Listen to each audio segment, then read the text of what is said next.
L'emblématique cité des Forges de Tarnos était le premier rendez-vous d'un nouvel événement culturel sur le Seignan. Si le Seignan m'était conté, une promenade contée et commentée à travers l'histoire du territoire. Le but, c'est de raconter l'histoire du Seignance et des différentes communes, puisqu'on est quand même un territoire assez atypique. Et effectivement, de raconter un peu l'histoire qui a mis en place toutes nos communes et toutes nos histoires qui sont plus racontées ou qui sont en tout cas moins racontées. Pour ce premier épisode, les participants venus en nombre ont pu découvrir ou redécouvrir l'histoire de la Cité des Forges et de son complexe sidérurgique, activité majeure à Tarnos durant la première moitié du XXe siècle.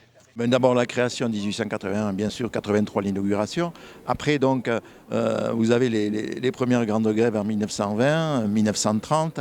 Après, donc, en 1961, on annonce la fermeture. Donc là, il y a une levée de boucliers qui n'est pas faite que par les ouvriers. Toute la région mayonnaise se soulève, se soulève pour justement défendre les forges. Parce que ça fait quand même... Il y avait 2000 ouvriers, vous imaginez que 2000 ouvriers, c'était pas qu'à Tarnos et à Boucau, c'était aussi tout le bassin d'emploi de la région. Le port de Bayonne vivait grâce aux forges.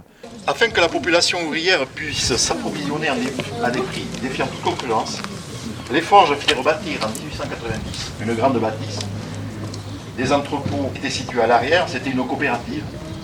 Il y avait toujours quelque chose à glaner.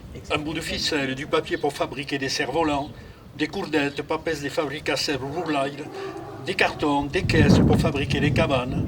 Et le soir, le patron donnait des bouts de biscuits.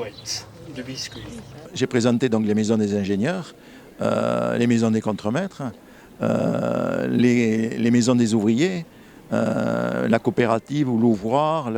Vous avez l'église, l'école et les maisons des ingénieurs, les maisons des ouvriers qui sont dans le même quartier. C'est tout un petit village en quelque sorte qui est organisé autour de cette église.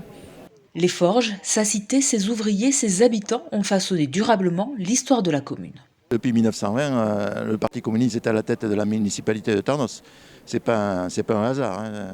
Depuis 1897 que le syndicalisme, le syndicat métallurgiste avait été initié par Jules Guesde. Hein. Donc c'est vrai que c'était un noyau, le kyste rouge, comme on l'appelait.